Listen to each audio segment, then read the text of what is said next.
제가 오래간만에 전하기 때문에요.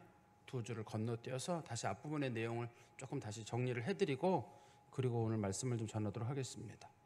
앞부분에는 어떤 내용이 나오냐면 이제 중심 인물이 나오미라고 하는 인물이 중심 인물인데요. 나오미가 남편과 아들 둘과 함께 마침 이 베들레헴에 기근이 들어가지고 모압 땅으로 가서 살기로 했습니다. 근데 간지 10년 사이에 남편도 죽고 아들 둘도 죽고 아주 적막한 상황이 됐습니다. 근데 그 아들 둘이 마침 결혼을 했었는데 그 며느리 둘도 같이 남게 됐습니다. 그래서 과부 셋이 남게 됐거든요. 근데 이제 둘째 며느리는 자기가 설득을 해가지고 친정으로 돌려보냈고 큰 며느리와 함께 자기는 이제 자신의 고향으로 돌아오게 됐습니다. 고향으로 돌아왔을 때 그때가 막 보리 추수를 하고 있을 때였는데 그때 룻이 생계를 위해서 나가서 어떻든 간에 먹고 살아야 되니까요. 그 보리를 주우러 갔다가 우연히, 성경에는 우연이라고 되어 있는데 우연히 엘리멜렉의 친족 보아스라고 하는 사람의 밭에 들어가게 됐습니다. 근데 엘리멜렉의 친척 보아스라고 하는 사람이 룻에게 굉장한 좀 호의를 베풀어 줬습니다. 너 다른 밭에 가서 줍지 말고 여기서 주어라. 그리고 여기서 떠나지 말고 우리 소녀들과 함께 여기 있어라. 그리고 뭐 남 다 주운 다음에 따라다니 줍지 말고 사람들이 뵈면 그 사람들 바로 따라 붙어가지고 주어라. 그리고 소년들이 너를 괴롭히지 못하도록 내가 이미 당부를 해놨으니까 걱정하지 말아라. 또 목마르거든 멀리 가서 물 먹지 말고 우리 일하는 소년들이 먹는 그 물을 너도 같이 먹어라. 이런 식으로 지금 호의를 보여주게 됐습니다. 근데 성경에서는 왜 보아스가 룻에게 호의를 보였다고 말하고 있냐면 두 가지를 얘기하고 있는데요. 보아스가 얘기를 합니다. 내가 너의 그 이방 부모들 그 사람들을 버리고 하나님 섬긴 거 그거를 내가 너무 귀히 본다. 신앙적인 문제에 대해서 룻을 귀하게 봤기 때문이고요. 두 번째는 다른 사람들은 하지 않는데 시어머니 섬긴다고 여기까지 온 거 그걸 내가 너무 귀히 본다는 거예요. 그걸 저는 인격이라고 봤는데요. 하나는 신앙적인 면이고 하나는 인격적인 면에서 룻이라는 여인을 보아스라는 사람이 아주 귀하게 봤습니다. 그래서 그 사람에게 선대를 하게 됐거든요. 그때 보아스가 이제 룻에게 복을 빌어줍니다. 뭐라고 복을 빌어주냐면 네가 하나님 앞에나 내 시어머니한테 한 거에 대해서 하나님께서 그대로 복으로 갚아주길 바란다. 그리고 하나님께서 날개 아래에 너를 보호해 주시기를 바란다. 이런 말을 듣는 순간에 그 룻의 마음속에도 보아스에 대한 호감이 생기기 시작했습니다. 근데 우리가 나이는 정확히 모릅니다만 이 성경적인 나이를 대충 보면은 보아스는 한 60대 정도로 보이고요. 룻은 한 20대 정도의 여인입니다. 둘이 나이 차이가 상당히 많이 나는 사이입니다. 그런데 이제 어떻든 간에 따뜻한 말 때문에 상당한 정도의 이제 호의를 느끼고 있는 겁니다. 여기는 무슨 뭐 남녀의 그런 문제가 아니라 상당한 정도의 호의를 느끼고 있던 그런 겁니다. 그러다 특별히 이제 더 호의를 느낄 만한 일이 있었는데 밥을 먹고 있는 중이었는데 식사를 먹는 중에 가까이 와서 음식을 먹으라고 얘기를 하는 거예요.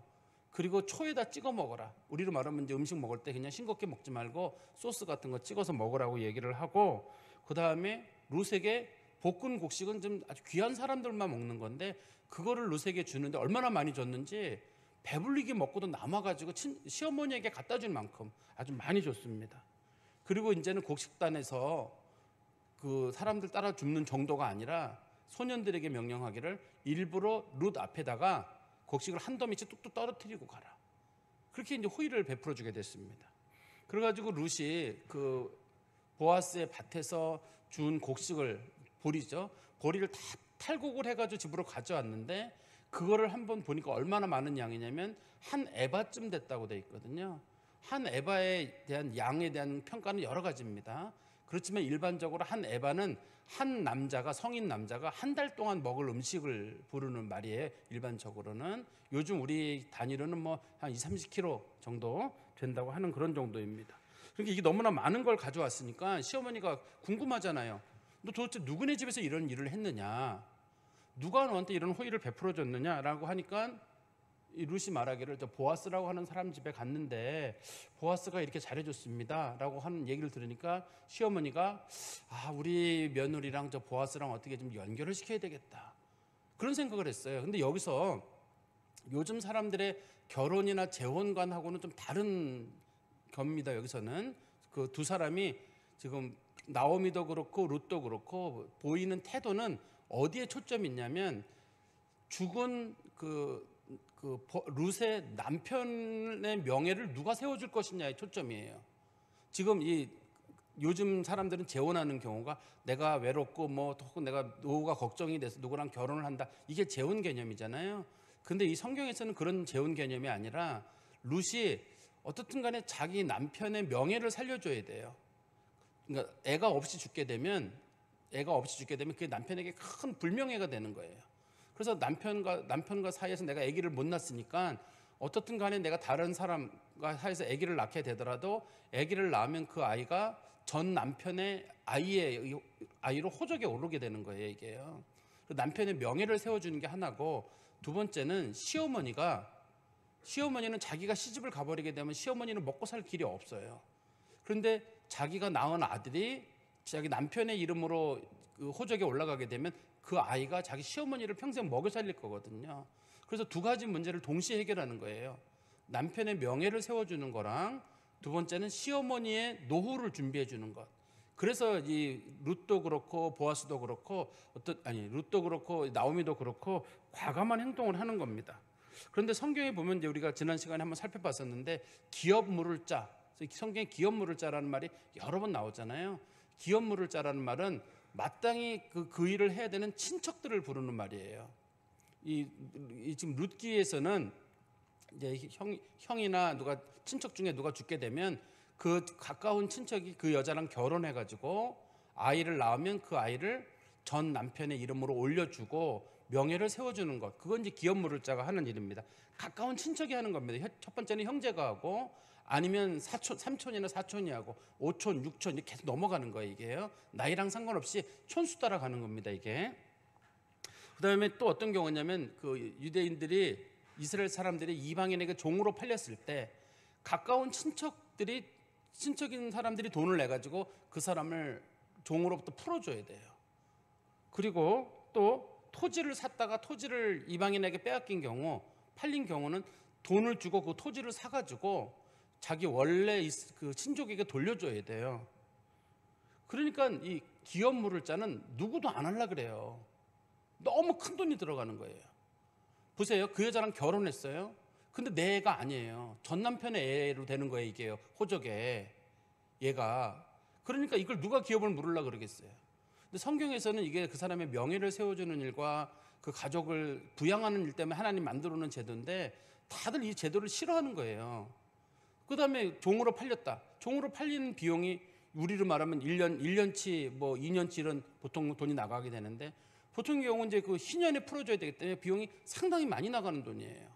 우리로 말하면 수년치의 연봉이 거기에 들어가야 되는 거거든요. 그러니까 이것도 사람들이 웬만하면 안 하려고 그래요. 토지도 마찬가지입니다. 토지를 내가 사가지고 내가 쓰는 게 아니라 그 원래 토지 주인에게 내가 돌려줘야 되는 거거든요. 그러니까 그것도 해봤자 생돈이 날아가는 거예요. 그러니까 서로 그냥 모른 척하고, 웬만하면 모른 척 하려고 하는 겁니다, 이게. 그 다음에 기업 물을 자에는 또 한 가지가 뭐가 있냐면, 누가 죽었을 때 그 사람의 최고 가까운 친척, 일반적으로는 아내든지 혹은 남편이든지 혹은 형제들이든지 이렇게 삼촌, 사촌이 그 죽인 사람을 쫓아가서 반드시 죽이는 거. 그 성경에서 말하는 기업 물을 자의 태도예요. 우리로 말하면 어떻게 죽인 사람은 법정으로 끌고 가야지 어떻게 개인이 죽이냐 그랬는데, 하나님께서는 살인에 대해서는 아주 엄격한 기준을 가지고 있어요. 살인자는 절대 봐주면 안 돼요. 실수를 했다 하더라도 안 돼요. 내가 정당방위를 했다 그래도 안 돼요. 정당방위를 한 사람도 살인에 대한 책임을 져서 재판에서 무죄가 났어요. 정당방위라는 게 확인되잖아요. 그래도 그 사람은 평생 못 돌아다녀요. 그 사람은 도피성에 들어가가지고 제사장이 죽을 때까지 거기서 살아야 돼요. 근데 제사장이 잘 안 죽어요, 이게 문제는. 그래가지고 평생 거기 있어야 되는. 그래서 살인한 사람은 길거리를 돌아다니지 못하도록 만들어놓은 제도입니다, 이 성경에는. 그러니까 요즘 사람들이 살인을 막 저지르는 이유는 사람들이 이 살인에 대한 그 대가가 너무 적고, 또 내가 살인을 저질렀다고 해도 그냥 감옥 가면 말지. 근데 옛날에는 살인을 저지르면 그 사람은 반드시 죽는다는 생각이 있기 때문에 사람들이 감히 살인을 못 저지르도록 하나님이 만들어 놓은 제도예요. 그래서 교회가 예를 들어서 사형제를 찬성하냐 반대하냐 할 때 교회의 원칙은 모든 교회는 기본적으로 사형제를 찬성을 합니다. 일반적으로 찬성을 하는데 그게 어떤 사람들은 잔인한데 너무 뭐 그렇다 하지만 성경의 원칙은 사형제에 대한 찬성입니다. 일반적으로요. 근데 이 오늘 본문과 관련돼 가지고는 기업 물을 자는 두 가지 연결이 되거든요. 하나는 이제 형이 죽었을 때 그 가족들 중에 누군가가 그 여자랑 결혼해 가지고 그 아이를 낳아서 그 원래 사람의 이름에 올려주는 거, 그게 하나가 있고, 두 번째는 지금 이 집이 토지도 있는데 토지도 지금 없는 상황이 됐거든요. 토지도 없는 상황이기 때문에 그 토지도 찾아가지고 토지도 돌려주는 거예요. 그러니까 이걸 누가 하려고 그러겠어요. 지금 한 가지만 관련이 되면 누구라도 할 일인데 이게 여러 사람이 관련이 돼 있으니까 서로 이걸 아무도 안 하는 거예요. 원칙적으로는 이 그 나오미 가족이 돌아왔을 때 그 기업 물을 자들이 와가지고 순서대로 도와줘야 되거든요. 저절로. 근데 지금까지 아무도 안 도와주고 있는 거잖아요. 아무도 안 도와주는 이유는 누구도 도와줄 마음이 없는 겁니다. 너무 큰 손해가 가고 있기 때문이죠.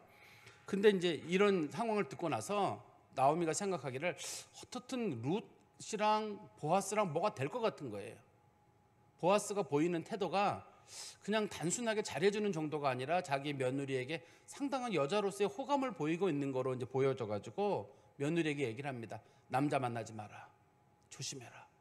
어디 가서 남자들하고 절대 어울리지 말고 그 실수하게 되면 이 보아스가 너한테 보였던 그 마음이 사라지게 돼가지고 결과적으로 우리가 계획했던 게 다 무너지니까 절대 남자 만나지 마라. 이렇게 얘기를 하는 거거든요. 이제 오늘 본문에서는 어떤 내용이 나오냐면 시어머니가 며느리를 시집 보내기로 마음을 결심을 한 거예요. 우리 며느리를 재혼시켜야 되겠다. 재혼시키기는 재혼을 시켜야 되는데 이게 재혼시키는데 쉽지가 않아요. 기업 물을 자가 중간에 또 있거든요. 지금 룻은 중간에 기업 물을 자, 보아스 말고 그 앞에 기업 물을 자가 또 있다는 사실을 룻은 몰라요. 그런데 나오미는 알아요. 근데 그 알고 있기 때문에 이거 치밀하게 작전을 짜지 않으면 중간에 어설픈 사람하고 만나게 되면 이 보아스, 룻도 그렇고 나오미도 그렇고 정말 망신만 당하고 끝나게 돼요. 야, 저 여자가 그런 행동을 했어? 이런 식으로 소문 내버리게 되면 큰일이 생기는 일이 뒤에 나옵니다. 이게 큰일이 생기기 때문에 시어머니가 어떻든 간에 재력적으로 봤을 때는 모든 면에서 이 보아스랑 꼭 시키긴 시켜야 되겠는데 이걸 어떻게 하면 좋겠는가? 그런데 여기에 초점은요. 일단 초점은 재혼시켜서 며느리가 잘 살게 하느냐, 거기에만 초점이 있지 않습니다. 시어머니의 의도는 그거예요. 시어머니는 어떻든 며느리가 잘 살길 바라는 게 시어머니의 의도고, 며느리가 그러면 시어머니 말을 따라가지고 제가 재혼을 하겠습니다라고 약속을 하거든요. 시어머니한테. 며느리가 약속하는 이유는 뭐냐면 내가 죽은 내 남편 명예를 살리고, 두 번째는 어머니가 평생 먹고 사는데 어려움이 없도록 하는 일이라면 제가 희생하겠습니다. 이렇게 하는 겁니다. 이게 본문의 말씀이. 우리 한번 성경 말씀 보십시오. 지금 제가 많이 설명드렸는데요. 3장 1절에 보시면 룻의 시어머니 나오미가 그에게 이르되 내 딸아 내가 너를 위하여 안식할 곳을 구하여 너를 복되게 하여 하지 않겠느냐. 이 말은 시어머니가 이렇게 얘기하는 거예요. 이제 너 결혼해야 되지 않겠느냐. 내가 봤을 때 너도 가정을 차리고 재혼해야 되지 않겠느냐라고 이제 시어머니가 며느리가 얘기를 하는 거예요. 어떻든 안정된 삶을 살아라. 지금처럼 돌아다니면서 남의 밭에서 이삭이나 죽고 살 수는 없지 않느냐. 또 네가 지금 나와 같이 있지만 얼마 있으면 난 죽을 거고 너 혼자 남게 될 것인데 여기서 네가 혼자 살아갈 수는 없다. 여기서. 그러니 시어머니가 할 수 있는 방법은 어떻든 간에 며느리가 재혼할 수 있도록 며느리에게 이 배려를 해야 되는 게 시어머니의 마음이기 때문에 시어머니가 그걸 성경에 뭐라고 표현했냐면 내가 너를 위하여 안식할 곳을 구하여 너를 복되게 하여 하지 않겠느냐. 내가 재혼해서 자리 잡도록 내가 도와줘야 되지 않겠느냐. 이렇게 지금 얘기를 하는 거죠. 그래서 두 사람이 이제 그러면 재혼을 누구랑 할 것이냐. 다시 성경 말씀에 가보십시오. 2절에 보면 그 대상자가 나옵니다. 내가 함께 하던 하녀들을 둔 보아스는 우리의 친족이 아니냐. 보라 그가 오늘 밤에 타작마당에서 보리를 까불리라. 두 가지를 결정하게 됐습니다. 그러면 너의 재혼 대상자는 누구냐? 보아스가 너의 재혼 대상자다. 재혼 대상자는 정했잖아요. 그러면 그 사람을 재혼 대상자로서 끌어들일 수 있는 날짜는 언제냐? 오늘이에요. 날짜가 성경에 보면 나오잖아요. 오늘 밤에 그 타작 마당에서 그 곡식을 다 이렇게 베은 다음에 그걸 털어가지고 이제 나달만 집으로 가져갈 거거든요. 양이 많으니까 나달만 가져갈 건데 그 타작 마당에서 어떻든 간에 이 일을 벌려야 된다. 네가. 이게 오늘이 최고 좋은 순간이에요. 그러니까 이게 지금 시어머니가 생각하기를, 며느리는 몰라요. 이게 지금 시어머니가 뭘 얘기하는지 모르는데 시어머니가 생각하기에는 야, 우리가 작전을 짜야 되는데 그 보아스를, 우리나라 말로는 이거 후린다고 하잖아요. 후린다고 표현하는데 어떻든 보아스의 마음을 딱 사야 되는데 어떡하냐, 오늘인데 너 준비해라, 이렇게 시어머니가 얘기를 하는 거죠. 그리고 시어머니가 3절에 보시면 며느리에게 이렇게 준비를 시킵니다. 그런즉 너는 목욕하고 기름을 바르고 의복을 입고 타작마당에 내려가서 그 사람이 먹고 마시기를 다하기까지는 그에게 보이지 말고. 첫 번째는 이 룻에게 꽃단장을 하라는 거예요. 지금 이 룻이 생활이 어려운 여자입니다. 그리고 하루 종일 남의 집에 가가지고 이 곡식을 주웠다 온 여자이기 때문에 땀 냄새가 많이 날 거 아니에요. 요즘같이 뭐 화장품 같은 그런 게 발전되지도 않아 있을 거고, 샤워 문화가 있는 문화가 아니잖아요. 당시에 우리나라 사람들도 샤워라고 하는 걸 아마 별로 없었을걸요. 아마 여러분도 기억나신지 모르겠는데 우리나라의 조선시대 풍속 중에 백태털기라는 게 있어요. 그 새끼줄로다가 몸에 때를 터는 날이 있습니다. 이렇게 우리나라에 그런 풍습이 있었어요. 그러니까 때는 미는 게 아니라 터는 거였어요. 우리나라에도. 옛날에도 아마 그랬을 거예요. 때는 터는 거로 알고 있었지 뭐 그 때를 베낀다는 걸 생각도 못했는데, 시어머니가 생각하기를 그렇게 해가지고는 룻이 보아스의 마음을 사지 못한다고 생각하니까 3절에 목욕하고 기름 바르고, 기름 바른다는 말은 향수 뿌리라는 얘기거든요. 향기름 좀 바르고 옷도 갈아입고, 여기서 의복을 갈아입는다는 말은 좀 예쁜 겉옷을 입으라는 뜻이거든요. 옛날 사람들이 속옷만 입고 주로 일을 하는, 간단하게 입었기 때문에 옷도 좀 제대로 된 거 갈아입어라. 또 그리고 나서 뭘 부탁했냐면 그 사람이 먹고 마시기를 다하기까지 그에게 보이지 말아라. 그 사람이 술이 취해가지고 혼자 누워있을 때까지는 절대 가지 마라. 만약에 네가 어설프게 가면 그 사람이 눈치채고 이거 왜 오냐 이런 얘기 하다 보면 사람들이 눈치채고 이런 생각이 되니까, 그 사람이 음식 먹고 누워있고 뭐 이렇게 해서 혼자 저기 끝에 가서 누워있을 거니까 일반적으로 거기 갈 때까지는 절대 사람들의 눈에 띄지 마라. 아무도 모르게 그 일을 해야 된다. 시어머니가 부탁한 건 두 가지죠. 꽃단장 해라. 두 번째는 사람들 눈치 못 채게 해라. 그리고 우리 성경 말씀 보십시오. 4절에 그가 누울 때 너는 그가 눕는 곳을 알았다가 그 사람이 어디 누웠는지 잘 알아두었다가 들어가서 그의 발치 이불을 들고 거기 누우라. 그가 내 할 일을 내게 알게 하리라. 여기 보면은 시어머니가 이제 며느리에게 부탁하는 표현인데 우리나라 말에는 이렇게 돼 있잖아요. 발치 이불을 들고 거기 누우라 이렇게 돼 있잖아요. 그 우리나라 말로는 어떻게 이해가 되냐면, 그 사람이 이제 그 타작마당 맨 끝부분에서 누워가지고 이불 하나, 혼이불 같은 거 덮고 자고 있을 터인데 그 이불 들치고 너도 거기 가서 옆에서 누워 있어라. 그렇게 보이죠, 우리나라 말에는. 근데 이게 성경적인 표현은 그거랑 달라요. 이런 거를 좀 이렇게 우리가 우리나라 표현으로 완곡어법이라고 하거든요. 발치 이불이란 말은 남자 바지를 내리고 이런 뜻이에요. 남자 바지를 내리고 그 다음에 이 발치 이불을 들고 들어가라는 말은 남자 성기 옆에다가 몸을 가서 대란 뜻이에요. 이 성경에서는요. 대신에 성관계는 맺으면 안 돼요. 성관계는 맺으면 안 되는 이유는 아직까지 부부가 된 것도 아니고 이 사람이 이 여자를 안 받아들일 수도 있고 기업물을 자가 중간에 또 껴있기 때문에 어떻든 최대한 유혹은 하되 절대 관계까지 들어가면 안 된다. 근데 이게 우리나라 성경책으로만 놓고 보면은 이게 이불 속에 살짝 누웠다가 그게 무슨 사건이 안 되잖아요. 이게 지금 보아스가 이 상황을 놓고 빼도 박도 못하는 상황으로 보아스가 보는 이유는 이 여자가 한 행동이 너무 저돌적이어서 그래요. 이게 우리가 생각할 때는 어떻게 저렇게까지 저돌적인 행동을 할 수 있을까 이렇게 생각할 거잖아요. 근데 지금 며느리는 시어머니가 하는 말을 그대로 따라하는 거예요. 이게 시어머니는 며느리 도우려고 하는 거고, 며느리는 시어머니랑 자기 죽은 남편 살리려고, 그 명예를 살리려고 지금 이 일을 하고 있는 거거든요. 그러니까 이게 이제 이거를 보고 자연스럽게 이제 보아스가 받아들이면 다행인데, 보아스가 이걸 가지고 문제 삼게 되면 이 집은 큰일 나는 거예요. 소문이 안 좋게 날 거거든요.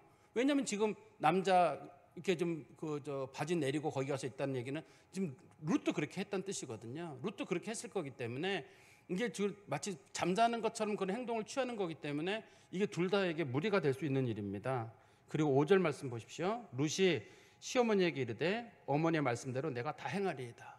어머니께서 시키는 대로 내가 하겠습니다. 이렇게 약속을 했어요. 나오미가 이렇게 하는 이유는요, 이게 기회가 온 거예요. 이 집 식구들에게. 시어머니가 봤을 때 그 동네 사람들 중에 나오미의 가족을 끌어들일 사람은 하나도 없어요. 받아들일 사람은. 왜냐하면 이 과부네 집 사람들을 받아들여 줬다가는 자신들이 앞으로 살아갈 길이 막막해지거든요. 그쪽 사람들도. 애를 낳으면 뭐래요? 어차피 딴 집 애가 되는데. 그리고 그 집 이 빚이 있거든요. 땅도 딴 사람 손에 넘어갔거든요. 그것도 찾아줘야 되기 때문에 누구도 이 사람들을 받아들일 수가 없어요. 근데 시어머니가 생각하는 건 봤을 때는 이게 방법이에요. 그래서 시어머니가 생각할 때 시어머니가 뭐 신앙도 중요하고 뭐도 다 중요해요. 그렇지만 시어머니는 여기서는 뭐 신앙 뭐 그런 걸 따지는 문제가 아니라 어떻든 내가 우리 며느리를 도와줘야 되겠다 하는 그런 마음이거든요. 그래서 지금 이 본문에서 룻이라고 하는 여자가 정말 아주 그냥 적극적으로 하는 거예요. 이거 우리가 조금 생각해 봐야 될 문제인데요. 현대 그리스도인들은, 우리나라 그리스도인들은 여러분 뭐든지 믿음으로 행하십시오 그러면 기도하고 기다려, 이런 게 많아요. 아무것도 하지 않는 거를 하나님이 좋은 사람 준비해 줄 거야, 때가 있을 거야, 기도하고 기다려.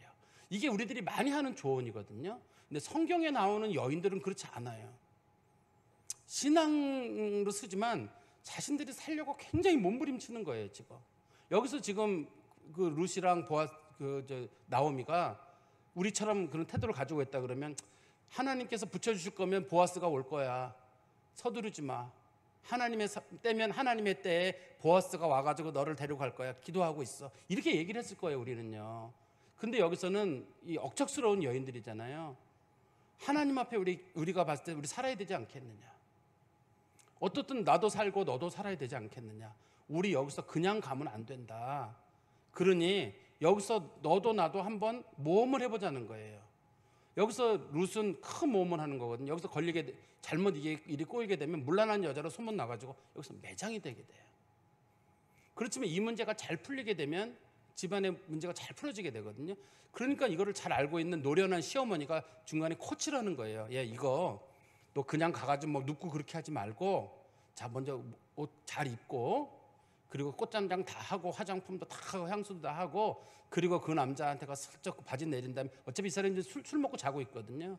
술 먹고 자고 있을 거니까 가서 싹 이렇게 해가지고 딱 누워 있고, 그 사람 꼼짝 못하게 너 해야 된다, 너 그거 꼭 할 수 있겠냐, 아 어머니 제가 할게요, 걱정하지 마세요. 그래서 시어머니랑 며느리가 합의를 본 거예요. 지금 이거를 나쁘게 볼 수도 없는 게 시어머니도 이게 도움이 된다고 본 거고 며느리도 도움이 된다고 본 거예요.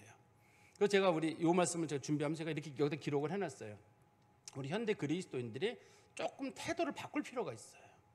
지금 우리나라가 우리가 결혼이 이제 잘 안 되는 경우가 있는데 젊은이들이 누굴 만날 사람이 없다고 하거든요. 근데 사실은 옛날에 없던 결혼 앱 같은 것도 있어가지고 사람 만나려면 얼마든지 만날 수 있고, 누가 소개하려면 소개할 수도 있고 찾아볼 수도 있을 텐데, 우리는 지금 어떻게 되겠지 뭐, 애들은 나이는 먹어가고 이러다가 우리가 시월을 보내는 것 같아요. 누구네 애는 잘 됐다는데 우리도 때가 되면 되겠지 이러는데, 저도 관연한 애들이 있습니다. 이제 이런 상황에서 제가 보면서 이거 우리는 어떻게 아이들에게 얘기를 해야 될까, 얘들아 좋은 사람이 있겠지 뭐, 때가 되면 될 거, 이렇게 얘기를 할 것인지 방법을 찾아봐라. 좋은 사람 있으면 만나고 방법을 찾아봐. 네가 이런저런 방법을 찾아봐. 하나님께서는 찾고 두드리는 사람 도와준다고 말하고 있지, 가만히 서 있는 사람 도와주는 거 아니다. 찾아라, 두드려라, 그 다음에 하나님 열어주신다. 이렇게 우리가 성경적인 조언을 하는 거예요. 이거 믿음하고, 현대인들이 생각할 때는 이게 믿음하고 상반된다고 생각하는 거예요. 현대인들은 기도하고 가만히 있어, 하나님 도우셔. 이게 우리가 기도할 때 많이들 성도들에게 조언하는 얘기란 말이에요. 근데 성경은 전혀 다르잖아요. 지금 룻도 그렇고 그 다음에 나오미도 그렇고, 정말 이게 이 시대에 이게 엄청나게 조심스럽고 잘못하면은 자신들의 인생이 뭐 걸리는 일이거든요. 근데 자기네 먹고 살아야 되잖아요. 이 문제를 풀어야 되는 거예요. 그렇기 때문에 굉장하게 도전적이고 아주 좀 패기 없는 여인으로서 지금 결정을 하는 거거든요. 그 다음에 우리 성경 말씀 보시죠. 6절에 그가 타작마당에 내려가서 시어머니의 명령대로 다 행하니라. 그래서 그라는 건 룻이겠죠. 시어머니가 명령한 대로 그대로 다 행했다. 이 6절은 7절부터 13절에 나오는 말에 대한 요약입니다. 6절이 그대로 다 하게 됐는데요. 7절 말씀 보십시오. 보아스가 먹고 마시고 마음이 즐거워 이 추수 때가 사람들이 제일 기분이 좋은 거예요. 농사는 잘 됐고 또 이때 기분이 너무 좋고 또 수고한 사람들에게 음식도 대접하고 그러니까 음식을 잘 먹고 마시고는 주로 이제 포도주를 마시거든요. 포도주를 마시고 마음이 즐거워가지고 곡식단 더미 끝에 눕는지라. 왜 곡식단 끝에 누웠는지에 대해서도 사람들이 논의를 하는데요. 하나는 곡식단 끝에 눕는 이유 중에 한 가지를 많은 사람들이 와서 훔쳐가는 일이 있었다고 해요. 이때 곡식을 이렇게 해놓으면 훔쳐가는 일이 있으니까 맨 끝에서 대부분 주인이 자면서 사람들이 훔쳐가지 못하도록 하려고 하는 의도가 있고, 두 번째는 곡식단 끝이라는 말했듯이 다른 일반 일꾼들하고는 거리를 두고 지금 지내고 있는 거예요. 혼자 자고 있는 겁니다. 이게 만약에 보아스가 집단 숙소에서 그 하인들하고 같이 자고 있었다. 그러면 보아스가 왔으면 룻이 왔으면 누군가가 눈치를 챘을 거거든요. 보아스에게 왔으면. 근데 아무도 없는 곳이란 뜻일 거고, 그리고 보아스가 책임을 다하고 있는 어떤 장소라고 우리가 보면 될 것 같아요. 그리고 다시 성경 말씀 보시면 룻이 7절 중간입니다. 룻이 가만히 가서 그의 발치 이불을 들고 거기 누웠더라. 제가 아까 말씀드렸죠. 발치 이불이란 말은 남자의 바지를 내리고 그리고 남자 성기 옆에 누웠다, 이런 뜻입니다. 성경 표현이요. 그리고 8절입니다. 밤중에 그가 놀라 몸을 돌이켜 본즉 한 여인이 자기 발치에 누웠는지라. 여기서 발이란 말은 남자 성기란 뜻입니다. 이 성경에서 발이란 말이 우리가 발을 가린다 그런 뜻은 화장실에 갔다는 뜻이고, 성경에서 발을 가린다는 말은 변을 본다는 뜻이고, 발치라는 말의 뜻은 남자 성기를 부르는 성경적인 완곡어법입니다. 이게 성경에 나타나는. 근데 자다가 일어나 보니까 한 여자가 누워 있는 거예요. 밤이라 얼굴은 안 보여요. 지금처럼 뭐 불이 없을 때니까 아무것도 안 보이는데 분명히 냄새나 옷이나 뭐 살결이나 이런 거 봤을 때는 분명히 여자잖아요. 그러니까 이 여자한테 도대체 누구냐고 이제 물어본 겁니다. 그랬더니만 9절에 이르되 내가 누구냐 하니 대답하되 나는 당신의 여종 루시오니, 겸손하게 자기를 여종이라고 표현한 다음에 당신의 옷자락을 펴 당신의 여종을 덮으소서. 옷자락을 펴서 여종을 덮으소서란 말했듯이 결혼해 주세요라는 말의 성경 뜻이에요. 우리 성경 말씀에 보시면 똑같은 규절이 있습니다. 에스겔서 16장 8절 말씀 보세요.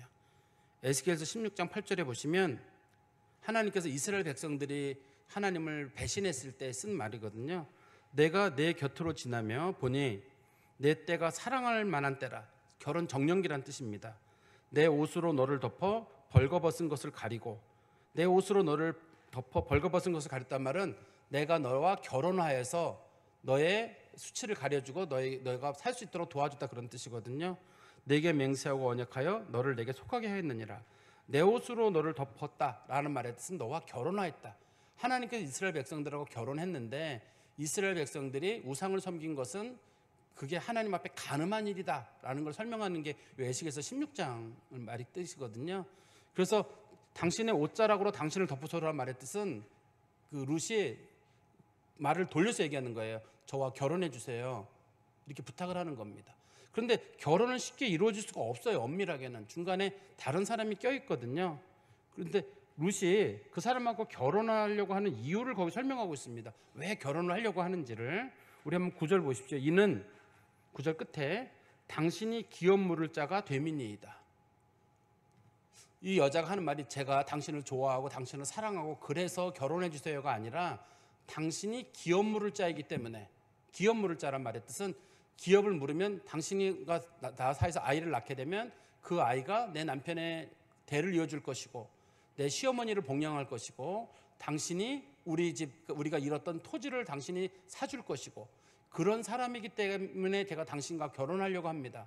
그런 뜻입니다. 지금 결혼하려고 하는 목적이 무슨 뭐 성적인 그런 거나 무슨 뭐 그런 외로움이나 그런 게 아니라 당신으로 인해서 내 남편이 죽은 남편이나 내 시어머니나 이 모든 문제가 회복될 수 있다고 생각하기 때문에 제가 당신과 결혼하려고 하는 겁니다 라고 얘기를 하는 거죠. 10절입니다. 그가 이르되 내 딸아.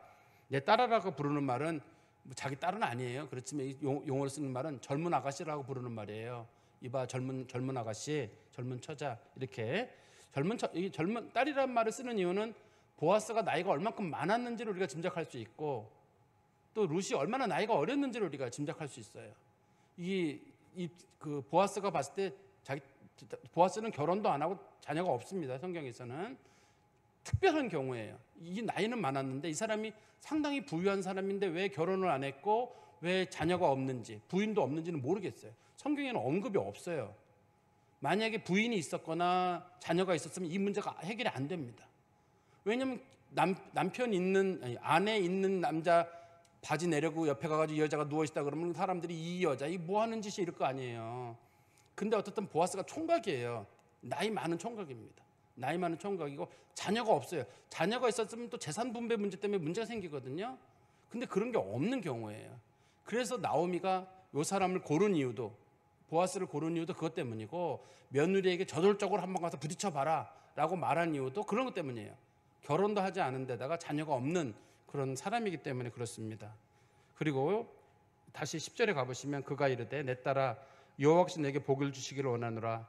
내가 가난하건 부하건 젊은 자를 따르지 아니하였으니 내가 베푼 인애가 처음보다 나중이 더하도다. 젊은 사람을 따르지 않았다는 말을 하는 이유는 옛날에는 결혼 방식이 무조건 동갑이랑 결혼하는 거예요. 나이가 비슷한 사람이랑. 요즘 사람들은 돈 많은 사람하고 나이 든 사람하고 결혼하는 일이 있잖아요. 당시에는 그런 일은 없었다는 뜻이에요. 결혼은 다 비슷한 또래끼리 했어요. 왜냐하면 노년에 서로 의지하고 살아야 되기 때문에. 그 성경에서는 특히 나이 든 사람하고 결혼하는 거는 상시 흉이고, 지금 나이 든 사람이 젊은 여자를 택하는 거 욥기에 보면은 그거는 큰 죄라고 돼 있어요. 나이 든 사람이 젊은 여자를 취하는 거를 죄라고 했기 때문에 지금같이 나이 차이 나는 결혼이 요즘은 많이 있잖아요. 옛날에는 이게 없어요.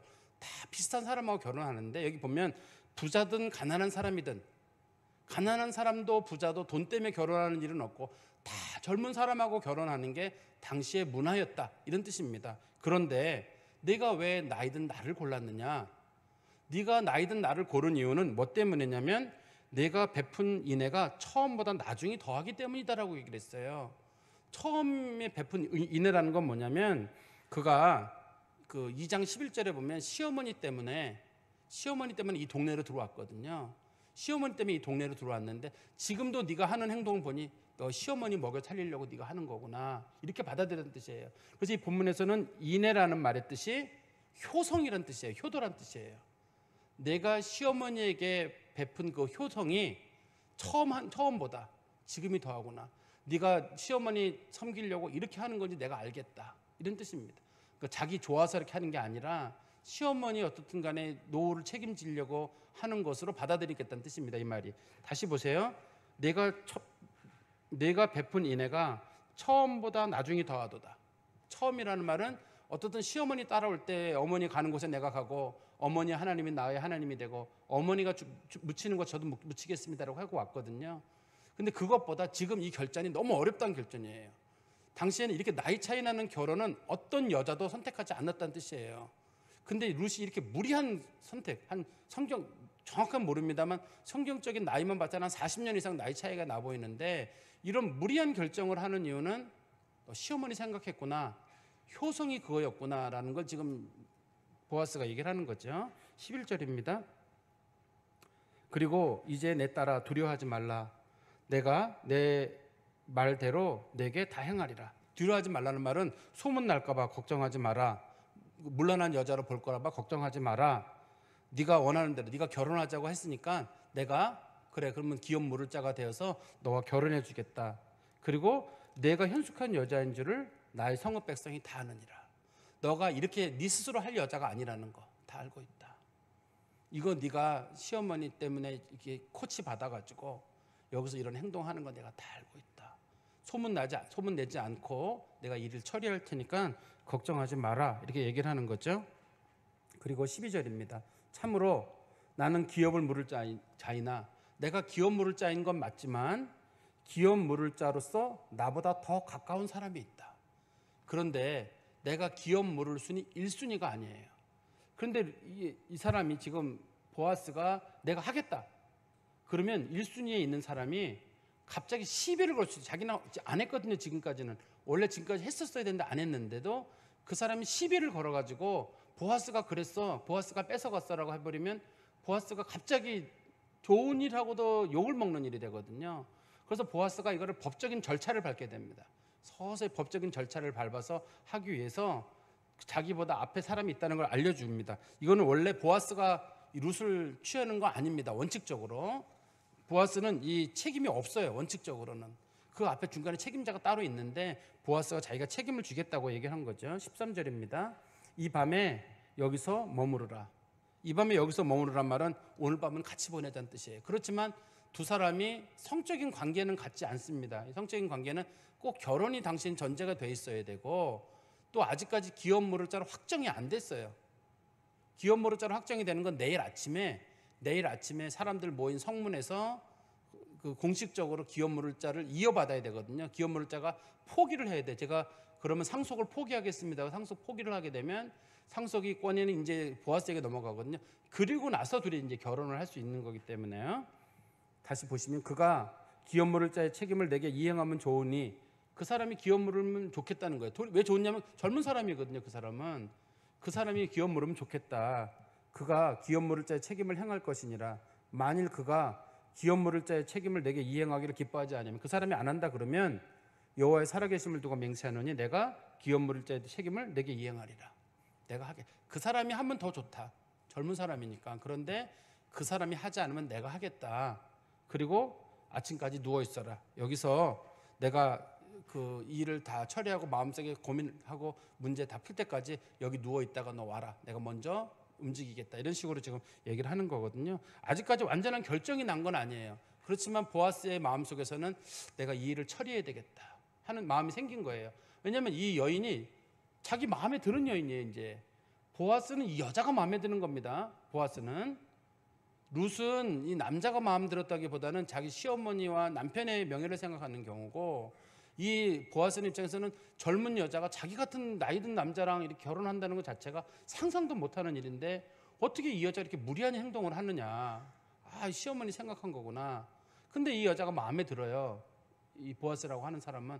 그러니까 보아스가 이제 내가 움직이겠다. 그래서 시어머니가 그런 말을 했었잖아요. 앞에서 시어머니가 어떤 말을 했었냐면, 성경에 보시면 귀절이 생각이 안 나요. 보시면 보아스가 이런 표현이 있거든요. 보아스가 그가 알아서 다 할 것이니까 너는 좀 가만히 있어라. 이런 식으로 시어머니가 얘기하는 부분이 앞부분에 나오거든요. 잘 기억이 안 나네. 앞부분. 네, 여기 있네. 4절에 나오네요. 4절에 보시면 그가 내 할 일을 내게 알게 하리니. 그 사람이 다 알아서 할 것이니까 너 걱정하지 말아라. 실제로 이제 나오미가 볼 때는, 신앙적으로 볼 때는 이 일은 여기까지는 자기와 나오미와 룻이 할 일이고, 그 다음 일은 보아스랑 하나님이 할 일이에요. 하나님이 할 일로 넘겨주고 자신들이 할 수 있는 일에 대한 최선은 다한 거죠. 말씀의 결론을 맺으면 나오미의 계획대로 이 진행이 됐습니다. 나오미가 실행력이 대단해요.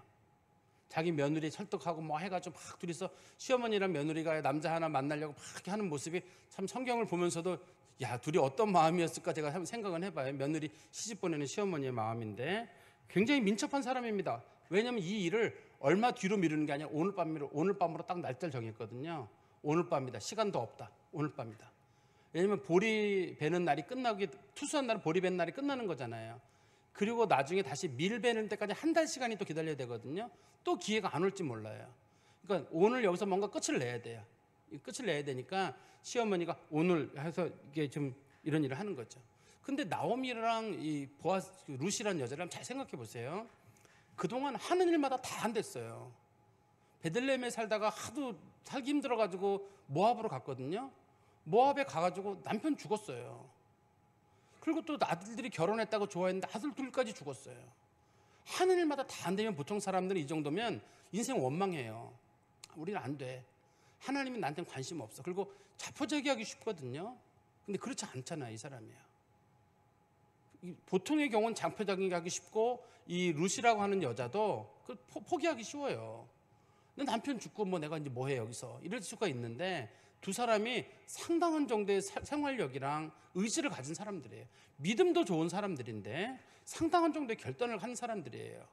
저는 이 성경에서 이 룻이라는 여자를 높이 평가하고 있는 이유는 이 룻의 그 보아스랑 결혼하는 일이 라합이 정탐꾼 살려준 것만큼 큰 결단이에요. 이게 우리가 라합이 정탐꾼 살려주는 건 잘못 걸리게 되면 자기네 집안이 그 좀 몰살을 당할 수 있는데, 그런데도 불구하고 이스라엘 정탐꾼으로 살려주고 나서 결국 라합이 그 유다 지파에 들어와 가지고 믿음의 가문으로 들어오잖아요. 그런 역사가 있는데 라합의 결단이 굉장한 겁니다. 그게 민족을 배신하는 사건이고 여리고가 멸망하도록 중심적인 역할을 한 사람이 라합이거든요. 그런 역할을 했는데 그렇지만 어떻든 간에 자기 가문을 살리겠다고 하는 그런 의지를 가지고 살려냅니다. 그리고 하나님의 백성들을 도와주겠다는 그런 믿음이 있었기 때문에 라합이 그런 일을 했는데 여기 지금 그 롯도 마찬가지예요. 롯도 그 사람하고 결혼하는 거 이거 어려운 결정입니다. 그러나 어떻든 자기가 유다 지파에 들어와서 자기 남편의 대를 이을 수 있도록 유다 지파의 대를 잇겠다는 일을 자기가 결심을 하는 거예요. 그리고 그 자기 시어머니를 도와주겠다는 그런 결심을 하는데 성경에서는 그거를 믿음의 결단으로 보는 겁니다. 그렇기 때문에 우리 마태복음 1장에 보면 예수님 족보가 나오잖아요. 거기에 롯의 이름이 딱 못이 박혀 있는 이유는 그것 때문이에요. 아무리 유대인들의 위대한 여자들이 있었어도 이만한 믿음을 가진 사람이 없다고 우리가 보기 때문이죠. 그리고 이 성경에 보면서 또 한 가지 우리 깨닫게 것 중에 한 가지는 제가 아까도 말씀드렸었는데 우리가 믿음에 대한 태도를 조금 좀 바꿀 필요가 있어요. 우리는 믿음하면 늘 그냥 기도하고 하나님의 때가 온다. 기다려라. 우리가 마치 저 강아지들 길들일 때 기다려 하고 이렇게 간식 하나 주고 기다려 이런 식으로 자꾸 하는 것처럼 마치 믿음을 그렇게 받아들이는 것 같아요. 믿음이라고 하는 건 이 성경에 보면은 하나님이 은혜를 베푸실 줄 알고 정말 자신들이 하는 일에 대해서 최선을 다하는 거예요. 결과는 하나님께 맡기는 거예요. 아무것도 하지 않는 게 아니라 최선을 다하는 거예요. 자신이 맡겨진 분야에 있어서. 여기서도 지금 이 루시 한 행동은 당시에 그 태도상 안 맞는 행동입니다. 그렇지만 살아야 되잖아요. 자기네가 먹고 살아야 되고 시어머니도 살아야 되고 남편의 명예도 지켜야 되고. 그런데 이방에서 온 여자가 할 수 있는 게 뭐 있어요 이거는. 근데 시어머니가 말씀하시니까 한번 해볼게요 어머니 하고 이런 결정을 내리잖아요. 혹시 우리 교회 젊은 분들 중에 자녀들에게도 또 이 잔소리가 되니까 우리가 들어봤자 아무 소용도 없는데 사실은요. 근데 이 자녀들한테 우리가 해야 되는 것 중에 한 가지도 그 부분인 것 같아요. 방법을 찾아라. 계속 움직이고 방법을 찾아라. 그냥 있지 말아라. 하나님 그냥 있는 사람 도우는 거 아니다. 하나님 부지런히 찾고 두드리는 사람들, 기도하는 사람들, 그런 사람들에게 하나님이 역사하신다. 너희들이 직장을 구할 때도 여기저기 찾아봐라. 사람 원한다? 사람 찾아봐라. 뭐 원하는 것 찾아봐라. 방법 찾아봐라. 그래 찾는 곳에 길이 있다. 한번 해봐라. 그리고 막 좀 억척같이 움직이고 막 민첩하게 움직이고 막 그래야지 때가 되면 되겠지. 이런 식으로만 믿음을 받아들이지 않았으면 좋겠어요. 그리고 우리가 믿음에 조언할 때에도 잘 될 거야. 걱정하지 마. 뭐 그냥 기다려. 이렇게만 하지 마시고 또 한번 노력해라. 이번에 안 되면 다음에 하면 되는 거고 또 한번 해봐라. 다른 방법을 찾아봐라. 그럼 제가 이 룻이랑 그 나오미의 모습을 보면서 억척스러운 사람들이다. 보통의 사람들이라면 이 정도면 낭망했을 거예요. 왜냐하면 가족들 중에 3명이 죽은 사건이 있는 이 집들은 마음에 큰 상함이 있는 사람들이거든요. 웬만하면 포기했을 거예요. 그냥 자포자기하면서 하나님은 우리 집엔 관심이 없어. 하나님은 우리 집을 저주의 집안으로 두셨기 때문에 우리 집은 희망이 없어. 그럴 텐데 이 사람들이 복을 자기네 방향으로 끌고 오잖아요. 복을 끌고 옵니다. 마침 이 복을 누구도 실제로 누리게 되는 거냐면 보아스도 복을 받는 거예요. 보아스도 그냥 늙어가다가 룻 만나가지고 믿음의 조상이 되는 거예요. 다윗의 증조할아버지가 되는 거죠.